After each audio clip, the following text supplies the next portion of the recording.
সরস্বতী পুজো বলতে ছোটবেলায় যা ছিল আর কি। সকালবেলা হলুদ মেখে স্নান, তারপর হলুদ রঙের কিছু পরে যত তাড়াতাড়ি মায়ের পায়ে বইগুলো রাখা যায় ততই মঙ্গল।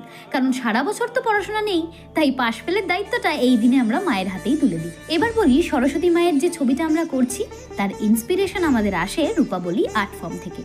সাদা শাড়ি, গা ভর্তি গয়নায় তো মাকে আমরা অনেক দেখেছি, তবে আমরা চেষ্টা করছিলাম সেই 1200 শতাব্দীর দিকে কর্ণাটকের হয়সলেশ্বর মন্দিরে সরস্বতী মায়ের যে রূপ রয়েছে সেই রূপটাকেই তুলে ধরার। তাই 4 ফুট বাই 5 ফুটের এই ক্যানভাস মেকিং থেকে শুরু করে একদম মায়ের কমপ্লিট লুকটা কেমন হচ্ছে তার জন্য কিন্তু ভিডিওটা পুরো দেখতে হবে।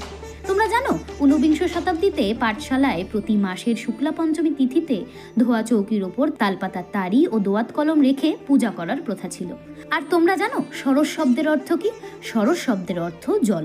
সুতরাং সরস্বতী শব্দের অর্থ হলো জনবতী বা নদী। অনেক পণ্ডিতরাই মনে করেন দেবী সরস্বতী প্রথমে ছিলেন নদী, পরে তিনি দেবী হিসেবে পূজিত হন। এবার বলে রাখি, মায়ের যে মূর্তিটা তোমরা দেখছো, এটা ক্রিয়েট করতে আমরা অনলি 4টে কালার ইউজ করেছিলাম। নাম জানতে হলে তোমরা কমেন্ট করতে পারো। সত্যি বলতে এই কাজটা যে আমরা কমপ্লিট করতে পারবো সেটা কখনোই ভাবিনি। মায়ের কমপ্লিট লুকটা কেমন লাগলো অবশ্যই জানিও। আর হ্যাঁ, পুজো ভালো করে কাটিও।